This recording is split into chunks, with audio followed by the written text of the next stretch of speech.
اعوذ باللہ السمیع العلیم من الشیطان اللعین الرجیم بسم اللہ الرحمن الرحیم الحمد للہ الذی لا یبلغ مدحتہ القائلون ولا یحصی نعماءه العادون ولا يؤدي حقه المجتهدون الذي لا يدركه بعد الهمم ولا يناله غوث الفطن الذي ليس لصفته حد محدود ولا نعت موجود ولا وقت معدود ولا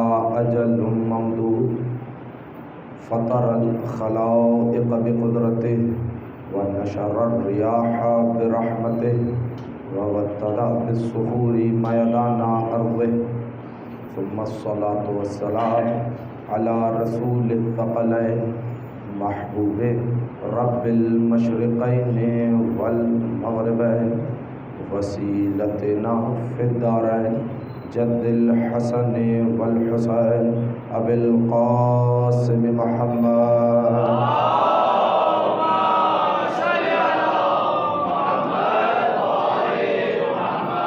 وأهل بيته الطيبين الطاهرين المعصومين المنتجبين المنتخبين المظلومين لا سيما بقية الله في الأرضين ولعنة الدائمة الباقية المستمرة على أعدائهم أجمعين من يوم عداوتهم إلى قيام يوم الدين أما بعد فقد قال الله تبارك وتعالى في كلامه المجيد وفرقانه الحميد وقوله الحق بسم الله الرحمن الرحيم وعد الله الذين آمنوا منكم وعملوا الصالحات ليستخلفنهم في الأرض كما استخلف الذين من قبلهم صلوات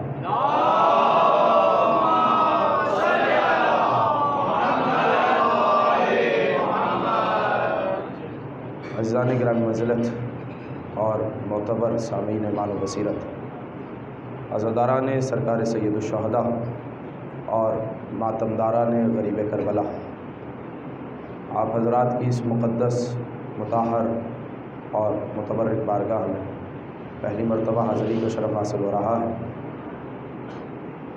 ابھی تک آپ افراد میرے طرز گفتگو سے ناآشنا ہیں اور میں آپ کے طرز سماعت سے نابلد ہوں، مگر اس کے باوجود یقین یہ ہے کہ جس دروازے سے آپ کو سماعت کا رزق ملتا ہے اسی دروازے سے مجھے بیان کی بھیک عطا ہوتی ہے،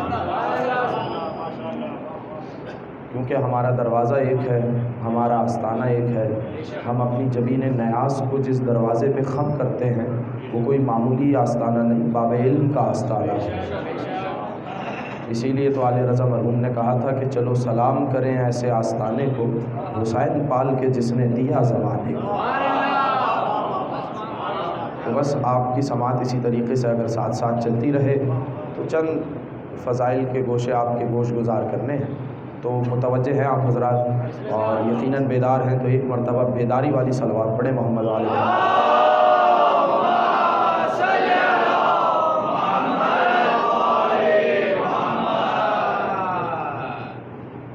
ارشاد خداوندی ہوا وعد اللہ الذین آمنوا منکم وعملوا الصالحات۔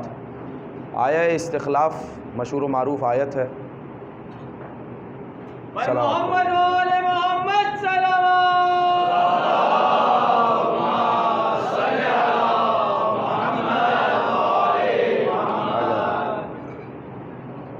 تھوڑا سا اگر قریب بھی آ جائیں تو آپ لوگ اور بہتر ہو جائیں۔ خوشنود امام زمانہ بلند تر صلوات اللہم صلی علی محمد آیہ استخلاف کے نورانی کلمات کی نورانی ماحول میں تلاوت کا شرف حاصل کیا۔ ارشاد خداوندی ہے وعد اللہ الذین آمنوا منکم وعملوا الصالحات، اللہ نے وعدہ لیا ان لوگوں سے جو ایمان لے آئے اور عمل صالحہ بجا لاتے رہے۔ بڑی خصوصی توجہ چاہتا ہوں، اللہ نے وعدہ کن لوگوں سے لیا؟ صاحبان ایمان سے۔ اس کا مطلب یہ ہے کہ اللہ بے ایمانوں سے وعدہ بھی نہیں لیتا۔ بڑی خصوصی توجہ چاہ رہا ہوں، یہیں سے گفتگو کا آغاز ہو جائے گا۔ ایک ایک جملے پہ روک کے تھوڑی سی توجہ چاہوں گا آپ افراد کی، اگر ساتھ چلتے چلے جائیں گے تو اللہ نے وعدہ لیا۔ وعدہ کیا ہے؟ لَيَسْتَخْلِفَنَّهُمْ فِي الْأَرْضِ كَمَا اسْتَخْلَفَ الَّذِينَ مِنْ قَبْلِهِمْ، کہ آنے والے زمانے میں ضرور بے ضرور وہ زمین پر خلافت عطا کرے گا جیسے گزشتہ زمانے میں خلافت عطا کر چکا۔ تو یہاں پر لَيَسْتَخْلِفَنَّهُمْ فِي الْأَرْضِ لام تاکید بھی ہے، نون تاکید ثقیلہ بھی ہے۔ ضرور بے ضرور تاکیدی طور پر، یقینی طور پر اللہ آنے والے زمانے میں، مستقبل میں روئے زمین پر خلافت عطا کرے گا، روئے زمین پر انہیں حاکم بنائے گا جس طریقے سے گزشتہ زمانے میں خلافت عطا کر چکا۔ اب بڑا ہی نورانی ماحول اور صاحبان معرفت افراد یہاں پر تشریف فرما ہے، بس یہیں سے گفتگو کا آغاز ہو جائے گا۔ علماء سے پوچھیے گا، وعدہ ماضی کا صیغہ ہے، گزرے ہوئے زمانے کی بات ہو رہی ہے۔ توجہ ہے، وعدہ ماضی کا صیغہ ہے، گزرے ہوئے زمانے کی بات ہو رہی ہے۔ اللہ نے گزرے ہوئے زمانے میں وعدہ لیا، اور وعدہ کیا ہے کہ آنے والے زمانے میں خلافت عطا کرے گا۔ توجہ فرمانی ہے آپ حضرات نے، اور یہیں سے بات آغاز ہو چکی ہے۔ اللہ نے وعدہ کب لیا؟ وعدہ پاسٹ ٹینس ہے، ماضی کا صیغہ ہے۔ اللہ نے گزشتہ زمانے میں وعدہ لیا، اور وعدہ کیا ہے کہ آنے والے زمانے میں خلافت عطا کرے گا۔ آصف بھائی نے اس مجلس کا وعدہ مجھ سے اگر 1 ماہ قبل لیا تو اس کا مطلب یہ ہے کہ میرا وجود تھا، تبھی تو وعدہ لیا۔ بھائی کہاں خاموش بیٹھے ہیں؟ تھوڑا سا بولیے میرے ساتھ۔ اس کا مطلب کیا ہے؟ سیدھی سی بات ہے، سامنے کی بات ہے، اگر میرا وجود ہی نہ ہوتا تو وعدہ کس سے لیا جاتا؟ توجہ ہے کہ نہیں ہے؟ تو وعدہ ہے ماضی کا صیغہ، ماضی میں اللہ نے وعدہ لیا کہ آنے والے زمانے میں خلیفہ بنائے گا، تو اس کا مطلب یہ ہے کہ ماضی میں میرا وجود تھا، تبھی تو مجھ سے وعدہ لیا جا رہا ہے اس مجلس کا۔ اللہ نے ماضی میں وعدہ لیا کہ آنے والے زمانے میں خلیفہ بنائے گا، اور اللہ نے ایسا خطاب قرآن میں بارہا کیا۔ حبیب اس وقت کو یاد کرو جب ہم نے آدم کی توبہ کو قبول کیا، حبیب اس وقت کو یاد کرو جب ہم نے نوح کی کشتی کو کوہ جودی سے ٹکرا دیا، حبیب اس وقت کو یاد کرو جب ہم نے ابراہیم کی آگ کو گلزار بنایا، حبیب اس وقت کو یاد کرو جب ہم نے اسماعیل کے گلے پر چلتے ہوئے خنجر کو ابدی حیات کے دھارے میں تبدیل کیا، حبیب اس وقت کو یاد کرو جب ہم نے موسیٰ کو ایک دریا میں سے 12 راستے بنا کر دیے، حبیب اس وقت کو یاد کرو جب ہم نے عیسیٰ کو مردوں کو زندہ کرنے کا فن عطا کیا۔ تو بھائی واقعہ یہ ہے کہ وقت یاد اسے دلایا جاتا ہے جو واقعے کے وقت موجود ہو۔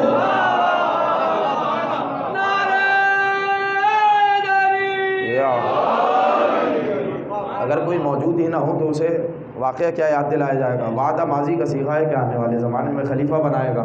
اچھا، لَيَسْتَخْلِفَنَّهُمْ فِي الْأَرْضِ کیسے بنائے گا؟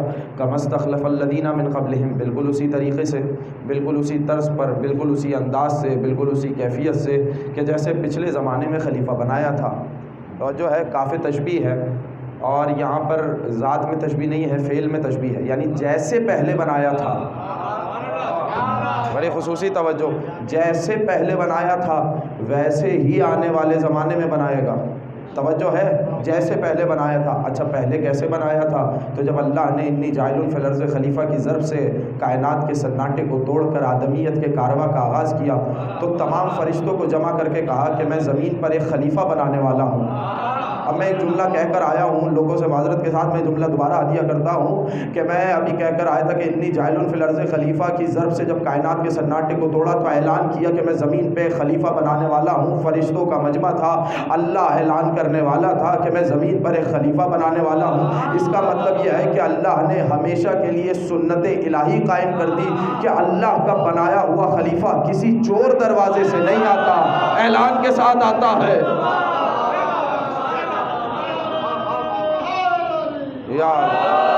یہ جوان جو بیٹھے ہیں میری تھوڑی سی مدد کریں گے اس موقع پہ۔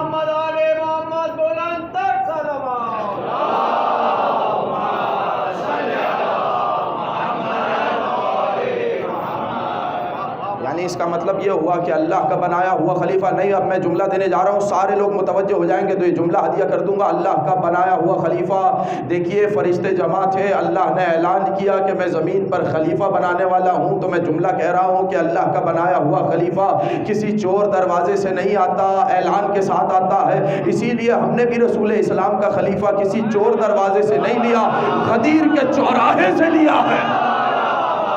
اعلان کے ساتھ لیا۔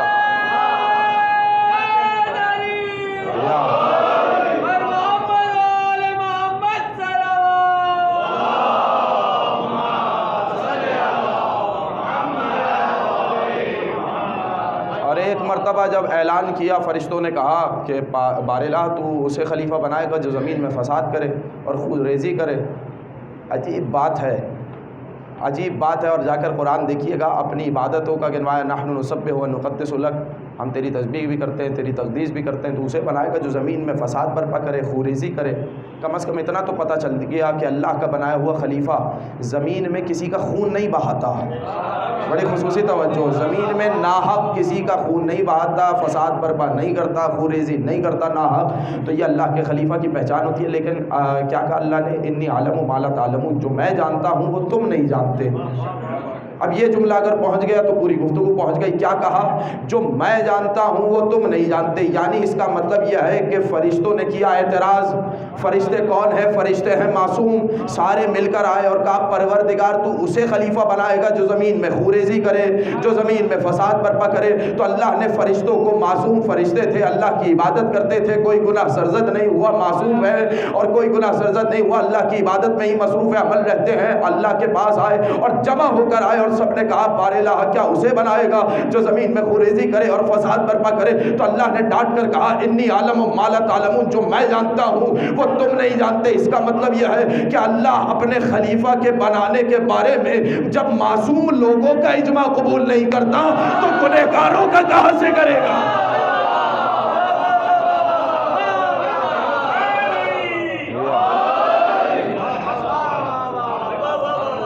جب معصوم لوگوں کا جب اجماع قبول نہیں کرتا تو گنہگاروں کا اجماع قبول کیسے کرے گا؟ اللہ نے یہ اختیار فقط اور فقط اپنے پاس رکھا کہ کون ہوگا میرا ہادی، کون ہوگا میرا رہبر۔ اور ایک مرتبہ جب فرشتوں نے اعتراض کیا تو کہا کہ اے فرشتوں ہمیں بتاؤ کہ یہ کن لوگوں کے نام ہیں۔ بڑی خصوصی توجہ، یہ لوگوں کے نام، یہ ابھی تو آدم پہلے انسان ہیں، یہ لوگ کہاں سے آئے؟ بڑی خصوصی توجہ، یہ کون لوگ تھے کہ جن کے نام فرشتے نہیں بتا سکے؟ عاجز آ گئے جب فرشتوں سے کہا کہ بتاؤ کہ یہ کن لوگوں کے نام ہیں۔ میں جملہ بدل دوں، یہ کون لوگ ہیں کہ جن کے نام فرشتے نہیں بتا سکے؟ بلکہ اس انداز سے کہوں، یہ کون لوگ ہیں کہ جن تک فرشتوں کی رسائی نہ تھی؟ بڑے خصوصی۔ اور اس سے پہلے اللہ نے قرآن میں ایک چیز کو باور کرایا اور کہا وَعَلَّمَ آدَمَ الْأَسْمَاءَ كُلَّهَا، ہم نے آدم کو تمام اسماء کا علم عطا کیا۔ تو پہلا خلیفہ بنایا، پہلا رہبر بنایا، پہلا پیشوا بنایا، پہلا ہادی بنایا۔ تو پہلے تو علم کا تاج عطا کیا، پھر خلافت کا لباس پہنایا۔ ارے میں نے جملہ کہہ دیا، اس کا مطلب یہ ہے کہ اللہ نے اپنے پہلے خلیفہ کو پہلے علم دیا، بعد میں خلیفہ بنایا۔ توجہ رکھیے گا، یہ سارے جتنے لوگ بیٹھے بڑا بیدار مجمع ہے، میرے ساتھ بولیں گے تو لطف آئے گا۔ اللہ نے جب اپنا پہلا خلیفہ بنایا تو بغیر علم کے نہیں بنایا، پہلے علم عطا کیا پھر خلافت عطا کی۔ تو اس کا مطلب یہ ہے کہ اللہ کا بنایا ہوا خلیفہ کوئی جاہل نہیں ہوتا۔ تو جب اللہ کا خلیفہ جاہل نہیں ہوتا تو اللہ کا سب سے بڑا رسول کیسے امی ہو سکتا؟ یہ کون سی منطق ہے؟ یہ کہاں کی بات ہے؟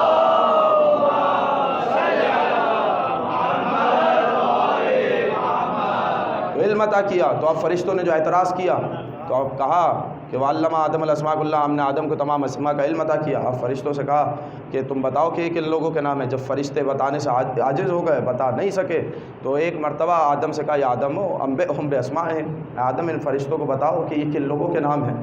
تو ایک مرتبہ آدم نے نام بتانا شروع کیا، اللہم انت المحمود ھذا محمد، انت الاعلی ھذا علی، انت فاطر السماوات والارض ھذہ فاطمہ، انت المحسن ھذا الحسن، انت قدیم الاحسان ھذا الحسین۔ پروردگار تو محمود ہے، یہ محمد ہے، تو اعلیٰ ہے، یہ علی ہے، تو فاطر السماوات والارض ہے، یہ فاطمہ ہے، تو محسن ہے، یہ حسن ہے، تو قدیم الاحسان ہے، یہ حسین ہے۔ میں آپ سے سوال کرتا ہوں، انصاف سے بتائے، دل پہ ہاتھ رکھ کے بتائے کہ آدم کو خلافت ملی کس کے وسیلے سے؟